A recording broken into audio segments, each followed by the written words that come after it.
Hey everyone, welcome back to the Deep Dive. We're all about getting to the heart of things, really understanding those crucial topics without getting bogged down in the details. And today, we're tackling something that's pretty vital, the environment and this whole concept of sustainability. Absolutely. It's a big one, isn't it? And we've got some fascinating material here that breaks it all down in a really clear way. Yeah, it's just great because it's designed to be super accessible, which is fantastic because it takes these really complex issues like climate change and pollution and lays them out in a way that's easy to grasp. Right. And even though the language is straightforward, don't let that fool you. The implications of these issues are huge for all of us, no matter where we live. No doubt about it. So think of this deep dive as your express lane to understanding the major pressures our planet's facing right now. We're going to be looking at climate change, of course, and then digging into the different types of pollution, what's happening with deforestation, and that ever-growing problem of waste. And we can't forget about sustainability, right? It's kind of the key to figuring out how to deal with all these challenges. Exactly. It's all connected. So our mission today is to give you the essential information, connect the dots so it all makes sense, and leave you with a clear understanding of what's going on and why it matters so much. Sounds good to me. Where do we begin? Okay, let's start with the problems themselves, those core environmental concerns everyone's talking about. What are they, and what do we need to know? All right, well, let's kick things off with climate change. One of the most interesting things about climate change is how it connects the Earth warming to all the things we do every day. Driving cars, running factories, and using fossil fuels. Yeah, it's like our everyday actions have these global consequences. Exactly. And a big part of that is the release of gases, especially carbon dioxide. These gases act like a blanket, trapping heat in the atmosphere. Right, it's like the greenhouse effect. Yeah. And it's not just about things getting a little warmer, it's causing all sorts of changes in weather patterns. Right. Oh, absolutely. We're seeing more extreme weather events, intense heat waves, heavier rainfall, stronger storms, and then there's the melting of ice at the poles, which is leading to rising sea levels. It's pretty scary stuff. Even a simple sentence like, I think climate change is a big problem because it makes summers hotter and winters shorter, really drives home the impact. It's not just some abstract concept, it's changing the seasons we experience. Definitely. And it's not just about humans either. You hear people say things like, it scares me, the ice is melting, and animals like polar bears are in danger. And it's true. Entire ecosystems are at risk. It's heartbreaking. And that melting ice, it doesn't just affect those local areas, it impacts ocean currents, which can then affect weather systems all over the globe. Oh, absolutely. It's a chain reaction, and that's what makes climate change such a complex and challenging issue. It's all interconnected. Okay, so that's climate change. What's next on our list of environmental concerns? Well, the material we're looking at talks about pollution next, and it defines it pretty simply. The contamination of our air, our water, and our land. It gives these really clear examples like smoke from cars polluting the air, plastic trash building up in rivers, and just litter everywhere on the ground. I think we've all seen those things, unfortunately. It's so common now. It is. And it's one thing to see it, but it really hits home when you hear someone say something like, I don't like pollution because it makes the air hard to breathe. It's a basic human need, and pollution is directly impacting that. Totally. And it's not just about how it looks or smells either. Air pollution can cause all sorts of health problems, especially respiratory issues. It's a serious public health concern. No question about it. These pollutants are affecting us on so many levels. It's a bit of a domino effect, impacting our health and the balance of our ecosystems. So we've got climate change, pollution. What comes next? All right, so next up we have deforestation, which is basically the cutting down of trees on a massive scale. And I think the article really highlights just how important trees are, not just for providing oxygen, but for creating habitats for so many species. Yeah, forests are like these incredible ecosystems, and they're home to so much biodiversity. When we clear them, it's not just about losing trees, it's about disrupting these intricate webs of life. Exactly. And it really hits you when you read something like, deforestation is sad because birds and monkeys need trees to live. It's a simple statement, but it underscores that we're not alone on this planet. We share it with all these other creatures, and we need to consider their needs too. I totally agree. And it's not just those charismatic animals that are affected, it's insects, fungi, microorganisms, everything that makes up a healthy forest ecosystem. And when you lose forests, it affects everything. Soil stability, water cycles, even local climate patterns can be thrown off balance. It's like pulling a thread from a tapestry. The whole thing starts to unravel. So we know it's a problem.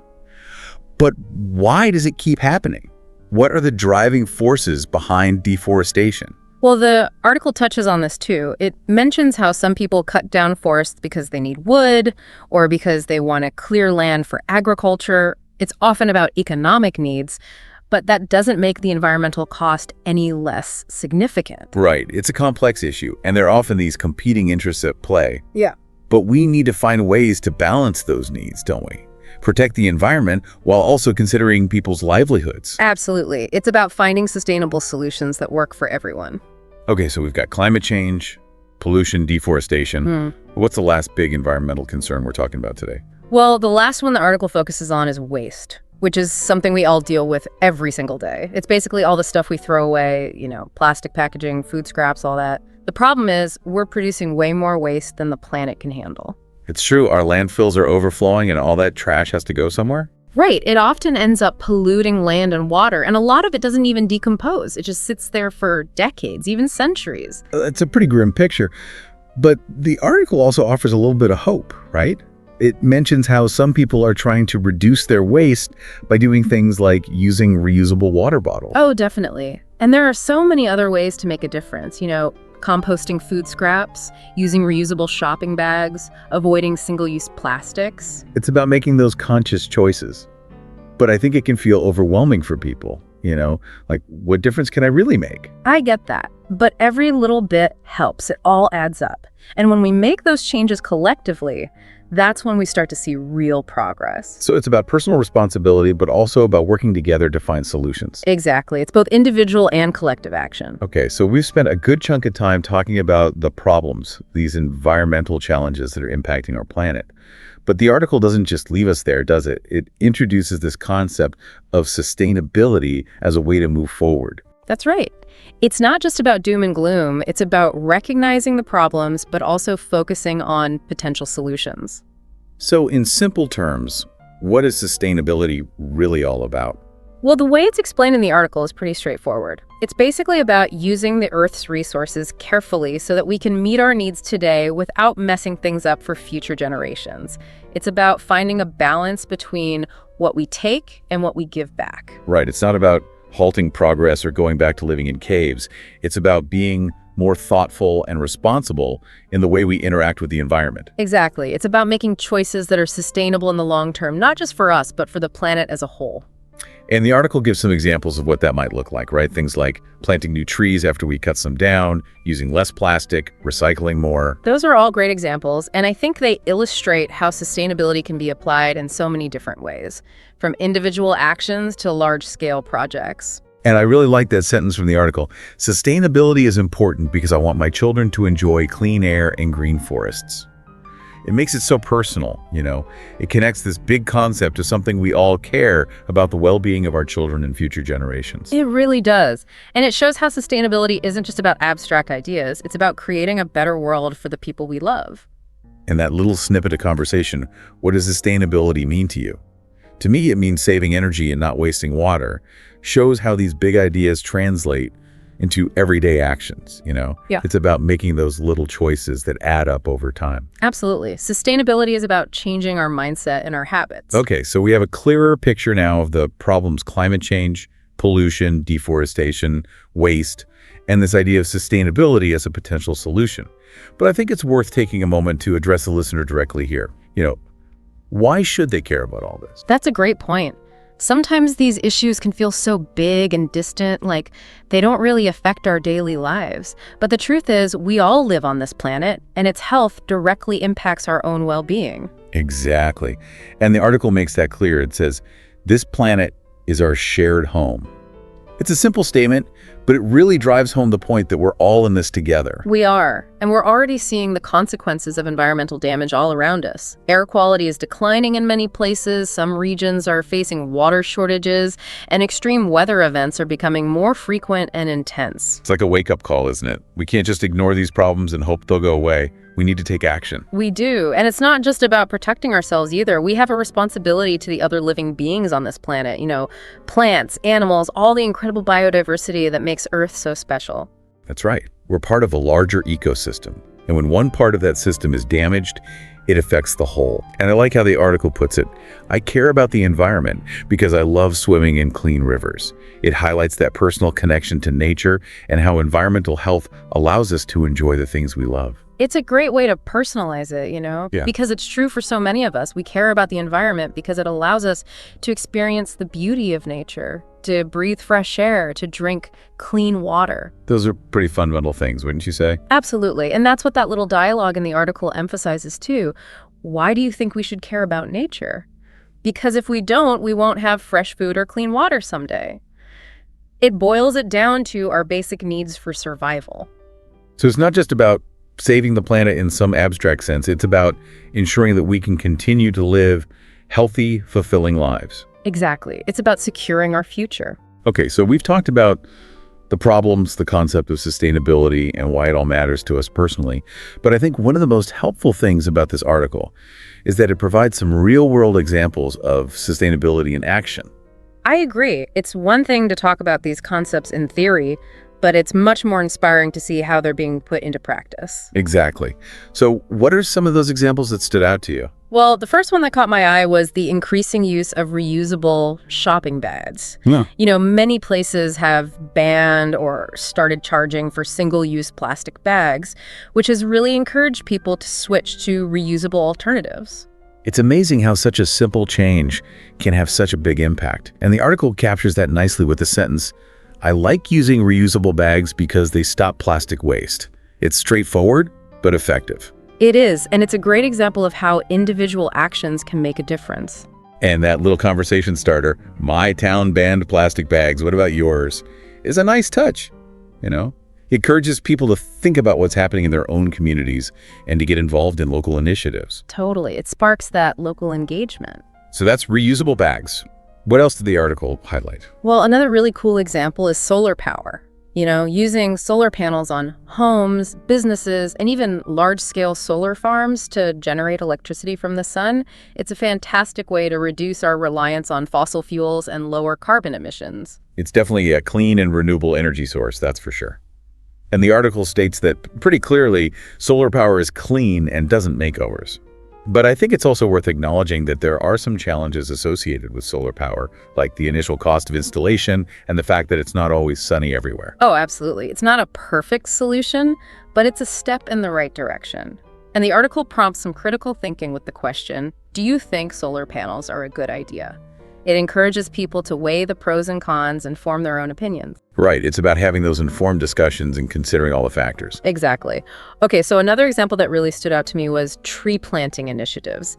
The fact that millions of trees were planted in India in a single day is just incredible. It shows what's possible when people come together to make a positive impact. It's truly inspiring. And the simple statement, planting trees helps animals and makes the air better, highlights those tangible benefits that everyone can understand. It does. And then the article poses this question, have you ever planted a tree? Which I think is a great way to bring it back to a personal level. Have you ever contributed to this effort in some way? It's a nice touch. And it's something that anyone can do, even if it's just planting a tree in their own backyard. Exactly. It's about participating in solutions no matter how small. Okay, what's the last example we're going to talk about? Well, the final example the article highlights is recycling programs. And it specifically mentions San Francisco as a city with a particularly impressive system. They're doing a great job of diverting waste from landfills and conserving resources. San Francisco's commitment to recycling is definitely something to admire. And the article emphasizes the simplicity and effectiveness of recycling with the sentence, recycling is easy and saves resources. But I think it's also worth pointing out that not all recycling programs are created equal, and it's important to educate ourselves about what can and cannot be recycled in our own communities. Oh, absolutely. It's about being informed and making sure we're recycling correctly. And that last little question, does your school have a recycling bin, is a great way to bring it back to that everyday context. It encourages people to look around and see what recycling resources are available to them. It's about taking that awareness and turning it into action. Okay, so we've covered a lot of ground today. We've explored the major environmental challenges facing our planet: climate change, pollution, deforestation, and waste. We've also learned about the concept of sustainability and how it can help us address these issues. And we've seen some really inspiring real-world examples of sustainability in action, which I think gives us hope that positive change is possible. I agree. It's not all doom and gloom. There are things we can do, both individually and collectively, to create a more sustainable future. Exactly. It's about taking action and working together. And I think the article does a great job of highlighting some of the key vocabulary that's important for understanding these issues. Terms like nature, recycle, pollution, energy, reusable waste, forest, carbon dioxide, or co-Euro sustainability, and climate. Those are all essential terms, and having a clear understanding of them allows us to engage in more informed conversations about these topics. It's about building that shared vocabulary so we can all be on the same page. Exactly. Okay, well, as we wrap up this deep dive into environmental concerns and sustainability, we want to leave you with one final thought. We've seen how individuals, communities, and even entire cities are making conscious efforts towards a healthier planet. So, as you go about your day, think about those diverse examples of sustainability in action, from something as simple as using a reusable bag to large-scale solar projects and robust recycling programs. What's one small change you could consider making in your own life to contribute to a more sustainable future? It doesn't need to be a monumental shift, just one small step, maybe even starting today. It's about recognizing that even small individual actions, when multiplied across many people, can have a huge collective impact. And that's what gives me hope. Me too. Thanks for joining us for this deep dive. We hope it's given you some food for thought and inspired you to take action. Until next time. Ever think about how much those old stories, from way back when, still kind of shape our world today? Yeah, it's pretty amazing. It really is. Welcome to the deep dive where we, you guessed it, we dive deep into fascinating topics. And today, it's all about major historical events. Awesome. I love history. Me too. The really cool thing is the material we're using, it's actually from a collection for English language learners. Oh, interesting. But the insights, seriously fascinating for anyone who wants to understand, how we got to where we are now. I bet. Our mission today is pretty straightforward. We're going to pull out those key facts and insights from these historical turning points. Think of it as a shortcut to get why they matter, without getting totally lost in the weeds. I like shortcuts. Who doesn't? Plus, we're hoping to spark some aha moments for you along the way. Aha, I love those. Ready to dive in? Let's do it. All right, so we've got a pretty packed lineup. We'll be looking at the discovery of America in 1492, the French Revolution, that's 1789 to 1799, the invention of the printing press around 1440, World War II, the big one, 1939 to 1945, and then to finish on a high note, the moon landing in 1969. Wow, quite a reign. It is. Mm-hmm. Okay, so let's kick things off with Christopher Columbus, the guy who sailed the ocean blue in 1492. Yeah. Okay, so the story, the one we all kind of know, is that in 1492, Christopher Columbus, an Italian explorer, right, he set off on this voyage across the Atlantic. Right. And his original goal wasn't actually to find the Americas. He was trying to find a new sea route to Asia. To India, spices, all that. Exactly. And, instead he ends up in the Americas, which back then was pretty much unknown to Europeans. So for them, this was like a huge discovery. It's like finding a whole new world, literally. Literally. And this moment is really seen as the beginning of European exploration and, importantly, colonization of the Americas. Right. And that's something I think is really important to remember here. It's not just about finding a new place on the map.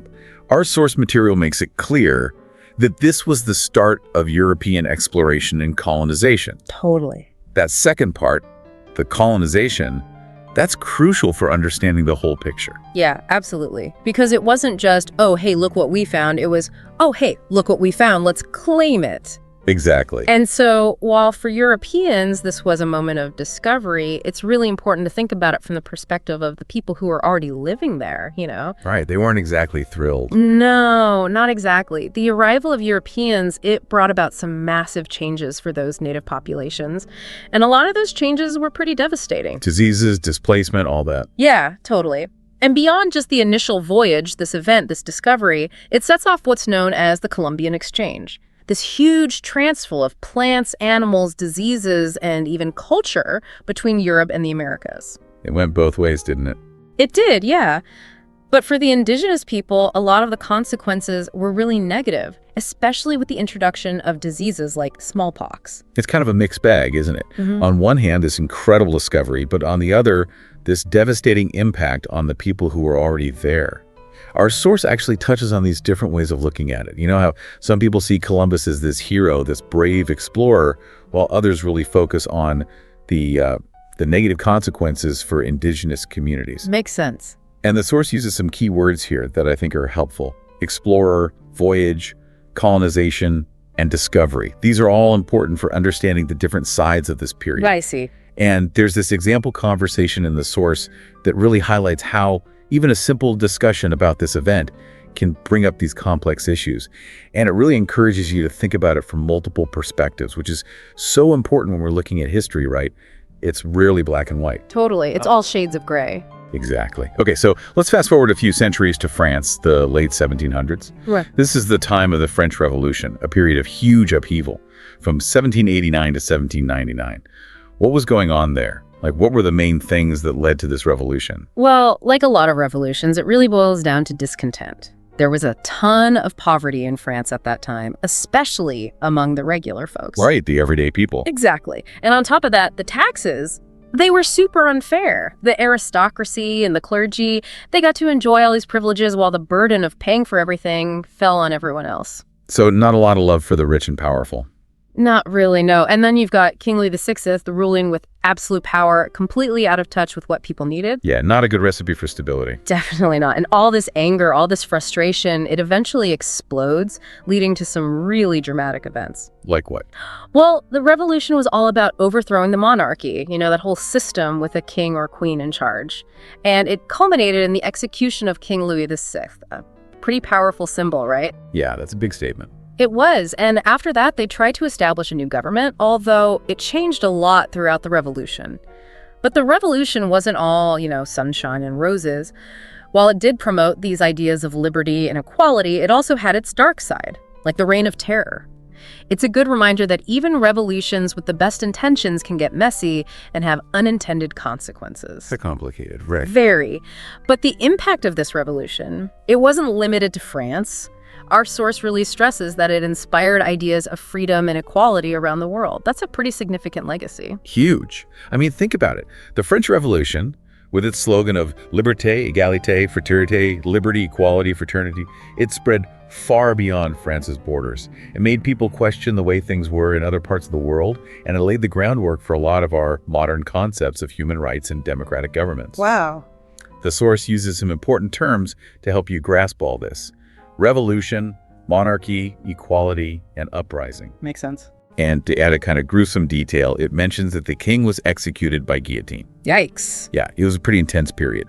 This event, the French Revolution, it really was a turning point. It shook up traditional power structures and gave rise to those powerful ideas, freedom, equality, that we still value so much today.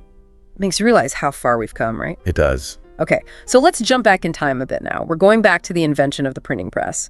This one's around 1440, and it's a game changer for the spread of information. Oh yeah, the printing press. It's huge, and we're talking Johannes Gutenberg, the man behind this amazing invention.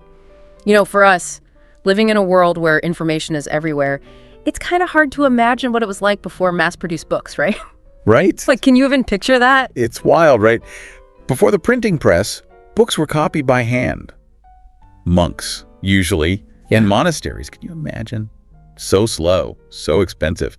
It meant books were super rare, and only the super wealthy or the church could get their hands on them. So knowledge was basically for the elite. Pretty much. And then Gutenberg comes along with his printing press and movable type, and everything changes. How did it even work? And what did this mean for, everyday people? It was brilliant, really. Gutenberg figured out how to cast individual metal letters, that's the movable type, and he could arrange them to make whole pages. So much easier than carving those big wood blocks. Way easier. And the letters could be reused, which was key. They'd ink the letters, press them onto paper, and boom, a page. It made making books so much faster and cheaper. Talk about a revolution. It was. And the result? Books were suddenly available to way more people. Which led to a whole bunch of things. Our source highlights how knowledge spread more easily, education grew, and it even fueled big cultural movements like the Renaissance and the Reformation. It's incredible how one invention can have such a massive ripple effect. I know. It's like dropping a pebble in a pond and watching the waves spread out. Perfect analogy. So the printing press, it helped spread new ideas and different points of view. It gave people the power to learn and think for themselves, which led to a real blossoming of the arts and sciences during the Renaissance. And it was a big deal for the Reformation, too, because it made religious texts way more accessible so people could interpret them on their own. No more relying on the priests to tell them what to think. Right.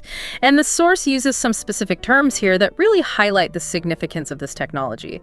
Invention, printing press, movable type, and Renaissance. It's like the internet of its time, wouldn't you say? Definitely. It's like the internet before the internet. Information was suddenly available to so many more people. It makes you appreciate how important access to information really is. All right, so let's move on now to a much darker chapter in history, World War II. This one lasted from 1939 to 1945, and it was a global conflict on a scale we'd never seen before. So what started it all? Well, according to our source, it all kicked off in 1939 when Nazi Germany, led by Adolf Hitler, invaded Poland. That act of aggression is considered the trigger that set the whole world on fire. And it escalated so quickly. It did. Like suddenly everyone's picking sides, and it becomes this massive, incredibly complex war with countries all over the globe involved. Yeah, the main sides were the Allies that included the United States, the Soviet Union, and the United Kingdom, and they were fighting against the Axis powers, which were mainly Germany, Japan, and Italy. And it was brutal. The fighting was happening across multiple continents with a level of destruction the world had never seen. It's hard to wrap your head around it, really. It is. But in the end, the Allies were victorious. Yeah. But the human cost, Yeah. absolutely devastating. Our source says millions of people died. Millions. It's just, Yeah. it's hard to even fathom that kind of loss. It's almost impossible to grasp, yeah. World War II, it's still the deadliest conflict in human history. And there's another really difficult part of this war that our source mentions, the atomic bombs. The United States dropped atomic bombs on Hiroshima and Nagasaki in Japan. They call it a terrible moment, which it was, but it did play a big role in ending the war. It's a very complex and controversial event. Definitely. But when we look back at World War II, I think the biggest lesson we can learn is the importance of peace, of finding ways to work together to prevent that kind of devastation from ever happening again. It also shows us how dangerous unchecked aggression can be and why we need to have systems in place to maintain some kind of global stability. So true. And World War II, it's still being studied today. I mean, it had such a huge impact on the world, on all of us. Okay, so now let's completely shift gears. We're going from the darkness of war to the excitement of space exploration. We're talking about the moon landing in 1969. This was a moment that captured the world's imagination. Do you remember where you were when it happened? I don't actually, but I know about it. It was pretty incredible. On July 20, 1969, NASA's Apollo 11 mission did something that had only been dreamed of in science fiction. They landed humans on the moon. Wow. Neil Armstrong and Buzz Aldrin, they were the astronauts who actually took those first steps on the lunar surface, while Michael Collins orbited above in the command module. It's wild to think about. It is. And of course, who can forget those famous words from Neil Armstrong as he stepped onto the moon?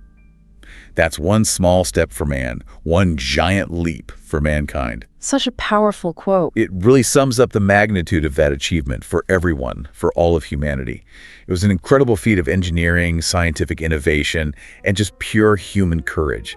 The source highlights it as a huge achievement in space exploration, proving that we could do things that seem impossible. So inspiring. The source uses some key words here that I think are really fitting. Astronaut, lunar, mission, and achievement. They really capture the spirit of this whole endeavor. Yeah, they do. I don't know about you, but it gives me a real sense of hope for humanity, you know? Totally. Like, if we can put people on the moon, what can't we do? It's true. Okay, so we've covered a lot of ground today, from voyages of discovery to revolutions, from the power of the printed word to the horrors of war and the wonder of space exploration. You know, it's really amazing to see how these seemingly different events, they're all connected in some way. I agree. And our source, it actually gives some really helpful tips for talking about history. I think these are useful even if you're not learning a new language. It's about how to understand these kinds of events and how to talk about them in a way that makes sense. Good tips are always welcome. Definitely. So what are some of the main takeaways for our listeners? Well, one of the most important things is to get the basics down. Yeah. When and where did the event take place? That sets the scene, Right. And then it's about adding those details, Mhm. who was involved, what exactly happened. That helps you build a clearer picture. Right. It's about creating that context. Yep. Exactly. And then the source stresses the importance of explaining the impact. Why did this event matter? Both back then and now. It helps us understand the significance of it all. It's like connecting the dots between then and now. Precisely. And on a practical level, for actually talking about these things, it suggests using connecting words like then, because, and so. Those are good for keeping things organized. Yeah, they help create a smooth flow, especially when you're describing a sequence of events or explaining how one thing led to another.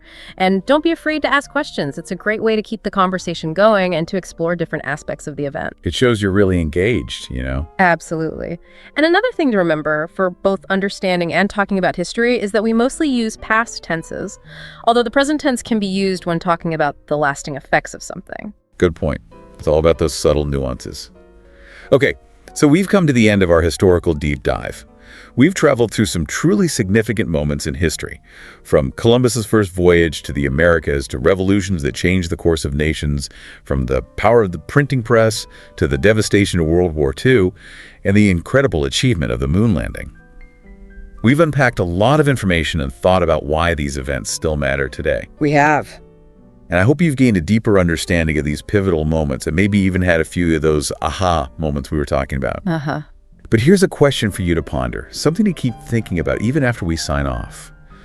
Out of all the events we discussed, which one do you think had the most profound impact on the world we live in now? And why?